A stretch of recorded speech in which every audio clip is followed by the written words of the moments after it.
All right, now that that's out of the way, my name is Leah, and my senior thesis was on social media in the modern newsroom, and Dr. Moretti was my advisor, as was already said.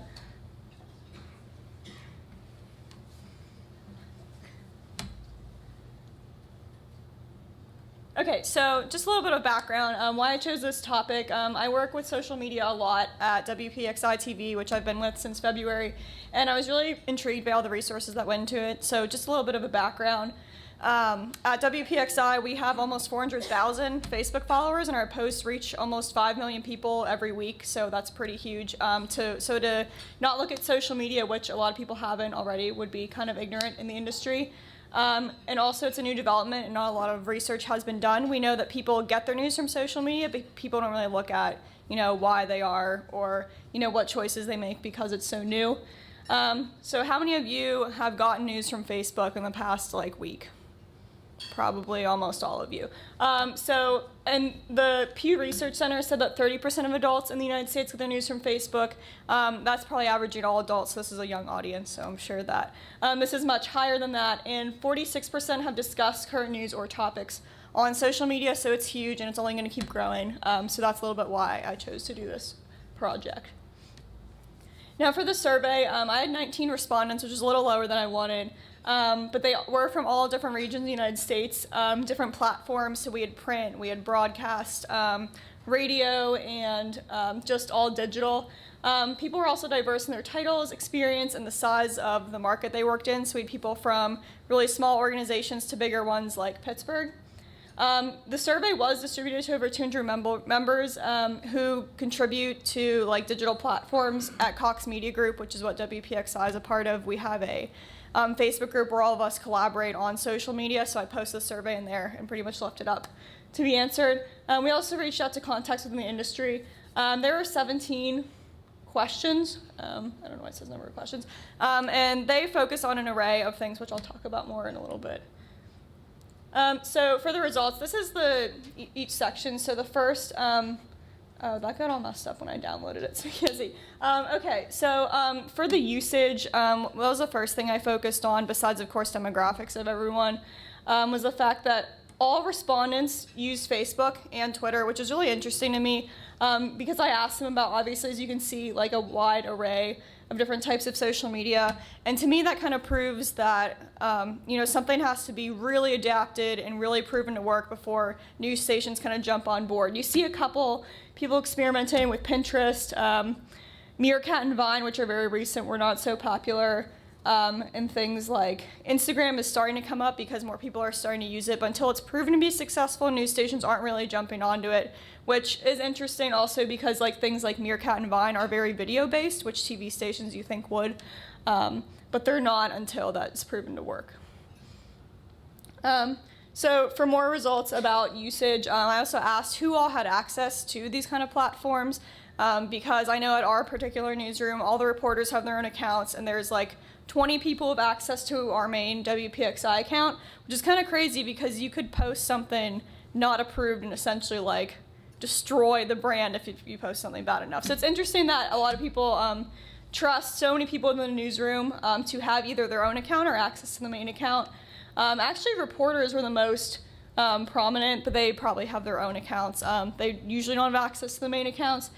But even digital producers like myself who are supposed to manage a social media page, not even all of them were given access to the main page, which is interesting. So I guess some stations probably value the privacy of their page more than others. But when you're running such a big page, I think it takes a lot of collaboration. And we do have probably anywhere from about 5 to I'd say 8 people posting on ours a day. So it takes teamwork to run the page. It's pretty much going 24/7. So I also want to look at investment in social media. So it's one thing to start using it and kind of get on board with it, but it's another thing to actually spend money on it. Most places that were surveyed have added at least one digital position in the last 5 years. It's actually 73%. So people aren't just throwing this on somebody else's plate and saying, hey, you can manage the Facebook and Twitter every once in a while. People are actually being hired as social media producers, social media managers, and to me that was really interesting because paying someone a salary is a big investment. Many of the places had very small or no knowledge of a paid social media ad budget, however, which is also interesting because I think most of us have gotten used to the fact that Facebook is free, but nowadays they're really changing their algorithm. So they have an algorithm to kind of determine how many people see each post when it's put out. And unless you pay for it nowadays, the reach is definitely not going to be as good. So just for example, back in the day, everybody kind of put their ads on TV or in the newspapers. Well, people's eyes aren't going there anymore. So businesses think that they can get away with not paying for any kind of social media advertising. They're in for a rude awakening in probably a couple months when they step it up once again.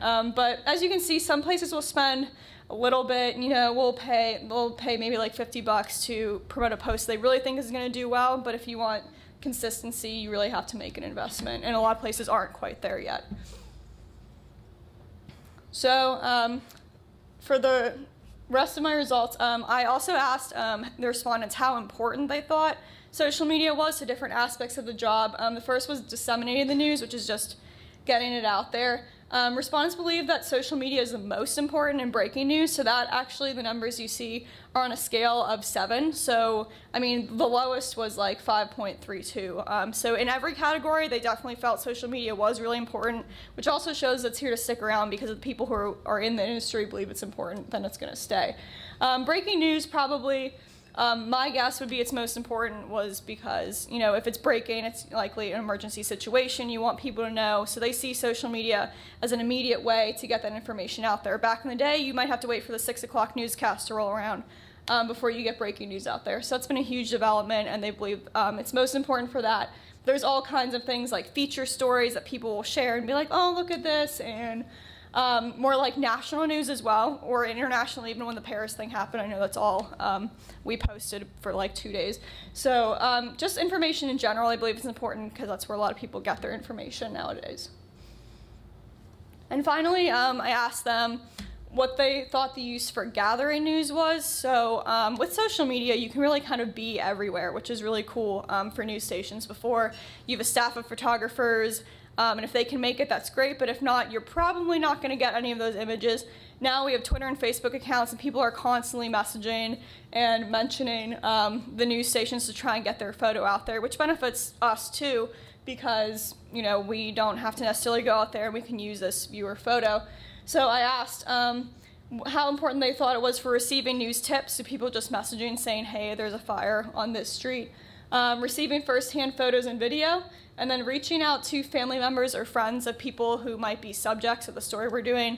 So in the unfortunate event that someone was severely injured or died in some kind of accident, we usually look them up on Facebook to see if there's anyone that we can reach out to, and that's not a tool that you had a long time ago. So they believed that it was most important, though, with receiving the first-hand photos and video. So just a little real-world application for a second. I don't know how many of you heard, but Trib Total Media laid off over 150 employees recently, and they cut ties with a couple of local papers that they bought out. And this was all done in an effort to expand digital. So while a lot of people lost their jobs, they are expanding their digital effort, which they saw as an investment. And they said in 2016 they're launching a new site and making it more mobile exclusive. And their social media presence is only going to continue to grow as a result of this as well, because you're getting away from the traditional journalism to kind of dedicate yourself to digital. So in conclusion, social media is making a large impact in the industry. Like I said, places are investing in terms of staffing. It was very highly valued when I was asked about how important it was, so that shows that it's no joke to the people who are using it. And there are many people in different roles who have access to or play a role in the social media, so it's all kind of a team effort throughout the newsroom, just like it would be to put together a newspaper or a newscast or a radio broadcast. I also know that social media platforms are kind of slow to adapt, though. Facebook and Twitter are the only sites that all the organizations have, and if you really want something to catch, it has to be proven to work. And like I said, very few adopt new ones like Meerkat or Vine until they're proven to have longevity. That might change as time goes on if something gets popular enough, but for now there's been nothing big enough to overthrow Facebook or Twitter. There are apps that are kind of popular that people can kind of make their own news, but like by selecting different sources, but those still haven't taken off either. So for now, Facebook and Twitter are the main ones. And that's it. Thank you for your time.